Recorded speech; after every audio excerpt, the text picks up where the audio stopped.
June 27ರಂದು ದೆಹಲಿಗೆ ತೆರಳಲಿರುವ CM Siddaramaiah. June 27ರಂದು CM ಸಿದ್ದರಾಮಯ್ಯನವರು ದೆಹಲಿಗೆ ತೆರಳುತ್ತಾರೆ. ಅಂದೇ ಡಿಸಿಎಂ ಡಿಕೆ ಶಿವಕುಮಾರ್ ದೆಹಲಿಗೆ ಪ್ರಯಾಣವನ್ನು ಬೆಳೆಸುತ್ತಾರೆ. ಹೈಕಮಾಂಡ್ ಭೇಟಿಗೆ ಜಾರಕಿಹೊಳಿ ಟೀಮ್ ಕೂಡ ಯತ್ನ ಪಡ್ತಾ ಇದೆ. ಶೀಘ್ರದಲ್ಲೇ ಹಲವು ಕಾಂಗ್ರೆಸ್ನ ನಾಯಕರು ದೆಹಲಿಯತ್ತ ಹೊರಡಲಿದ್ದಾರೆ. ಈಗಾಗಲೇ ದೆಹಲಿಯಲ್ಲಿ ಸತೀಶ್ ಜಾರಕಿಹೊಳಿ ಠಿಕಾಣಿ ಹೂಡಿದ್ದಾರೆ.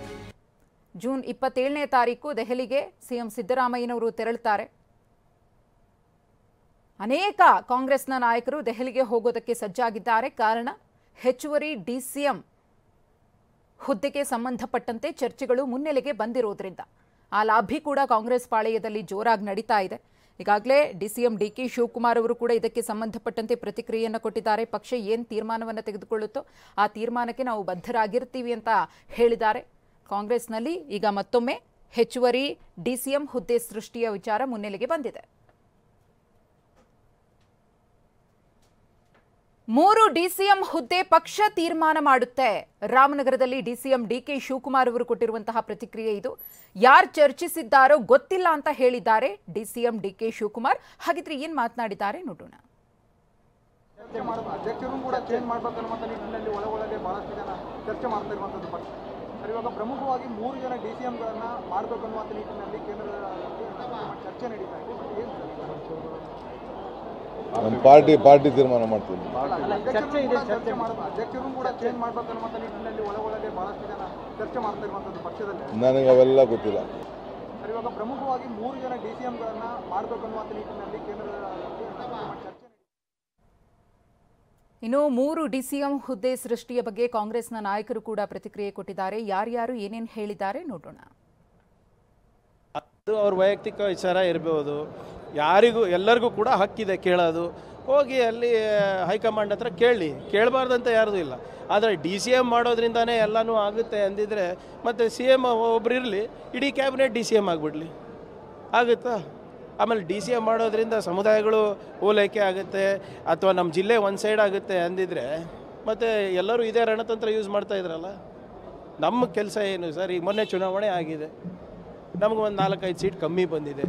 ಅದ್ರ ಬಗ್ಗೆ ಆತ್ಮಾವಲೋಕನ ಮಾಡ್ಕೋಬೇಕು. ನಾವು ಮಂತ್ರಿಗಳಾಗಿ ನಾವು ಕರೆಕ್ಟಾಗಿ ನಾವು ಮಾಡಿದ್ದೀವಾ ಇಲ್ಲ, ಪಕ್ಷದ ಕಾರ್ಯಕರ್ತರಿಗೆ ನಾವು ಅಧಿಕಾರ ಕೊಟ್ಟಿದ್ದೀವಾ ಇಲ್ಲ, ಎಲ್ಲ ಪಕ್ಷಗಳಲ್ಲೂ ಈ ಆತ್ಮಾವಲೋಕನ ನಡೀತದಲ್ಲ ಚುನಾವಣೆ ಆದಮೇಲೆ.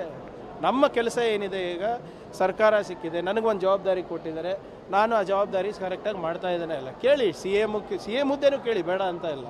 ಆದರೆ ಯಾವ ವೇದಿಕೆ ಮೇಲೆ ಏನು ಕೇಳಿದ್ರೆ ಅದಕ್ಕೆ ಬೆಲೆ ಇರ್ತದೆ. ಈಗ ನಿಮ್ಮ ಮುಂದೆ ನಾನು ಮಾತಾಡಿದ್ರೆ ನೀವ ನನಗೆ CM ಮಾಡೋರು, ನೀವ DCM ಮಾಡೋರು, ನೀವ ಮಂತ್ರಿ ಮಾಡೋರು ಇಲ್ಲ. ಹೈಕಮಾಂಡ್ ಇದೆ, CLP ಇದೆ, ಪಕ್ಷದ ವರಿಷ್ಠರು ಇದ್ದಾರೆ, ಅವ್ರು ಅಲ್ಲಿ ಕೇಳಿದ್ರೆ ಒಳ್ಳೆಯದು. ನನಗೆ ಅದರ ಬಗ್ಗೆ ಮಾಹಿತಿ ಇಲ್ಲ. ಪಕ್ಷ ತೀರ್ಮಾನ ಮಾಡಿ ಇನ್ನೂ 5 ಜನ ಮಾಡಿದ್ರೆ ಒಳ್ಳೆಯದು.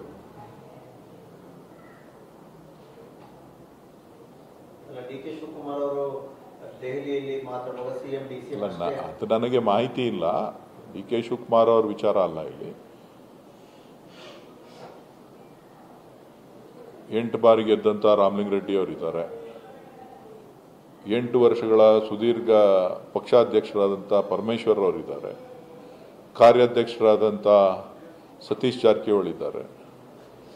ಮತ್ತೊಬ್ಬ ಕಾರ್ಯಾಧ್ಯಕ್ಷರಾಗಿ ಕೆಲಸ ಮಾಡಿದಂಥ ಈಶ್ವರ್ ಖಂಡ್ರೆ ಅವರಿದ್ದಾರೆ. ಪ್ರಚಾರ ಸಮಿತಿ ಆಗಿದ್ದಂಥ MB ಪಾಟೀಲ್ ಅವರಿದ್ದಾರೆ. ಸೊ ಮೈನಾರಿಟಿನಲ್ಲಿ ಪ್ರಬಲ ನಾಯಕರಾದಂಥ ಜಮೀರ್ ಅಹಮದ್ ಸಾಹೇಬ್ರಿದ್ದಾರೆ. ಸೊ ಇನ್ನೂ ಯಾರು ಇದ್ದರೂ ಒಕ್ಕಲಿಗ ಸಮುದಾಯದಲ್ಲಿ ಹಿರಿಯ ನಾಯಕರಾಗಿ ಕುಮಾರಸ್ವಾಮಿ ಇವರು, ನಮ್ಮ ಕೃಷ್ಣ ಬೈರೇಗೌಡರಿದ್ದಾರೆ. ಎಲ್ಲ ಪಕ್ಷಗಳಲ್ಲೂ ಇರುತ್ತೆ ಸ್ಥಾನಮಾನಗಳು ಬೇಕು ಅಂತ ಎಲ್ಲರೂ ಕೇಳ್ತಾರೆ. ಬಟ್ ಅದರ ತೀರ್ಮಾನ ನಮ್ಮ ಹೈಕಮಾಂಡು ಮತ್ತು ನಮ್ಮ ರಾಜ್ಯದ ವರಿಷ್ಠ ನಾಯಕಗಳು ಮಾಡ್ತಾರೆ. ಬಟ್ ಏನೇ ತೀರ್ಮಾನ ತೆಗೆದುಕೊಂಡ್ರು ನಮ್ಮೆಲ್ಲ ಶಾಸಕರು ಅದಕ್ಕೆ ಬದ್ಧವಾಗಿರ್ತೀವಿ, ಸಚಿವರು ಕೂಡ ಅದಕ್ಕೆ ಬದ್ಧವಾಗಿರ್ತಾರೆ. ಅದ್ರ ಬಗ್ಗೆ ನಾನು ಹೇಳೋಕ್ಕಾಗೋದಿಲ್ಲ, ಅದು ಅವರವರ ಚಿಂತನೆಗೆ ಬಿಟ್ಟಿತ್ತು. ಸೊ ಅದ್ರ ಬಗ್ಗೆ ನಾನು ಏನು ಕಾಮೆಂಟ್ ಮಾಡಿದೆ. ನನಗೆ ಹೈಕಮಾಂಡ್ ಅವರು ಏನು ಹೇಳಿದ್ದಾರೆ ಅಂತ ಗೊತ್ತಿಲ್ಲ. ಸೊ ಹಾಗಾಗಿ ಇದ್ರ ವಿಷಯವಾಗಿ ಅವರೇ ತೀರ್ಮಾನ ತೆಗೆದುಕೊಳ್ತಾರೆ. ನನಗೂ ಇದಕ್ಕೂ ಏನು ಸಂಬಂಧ.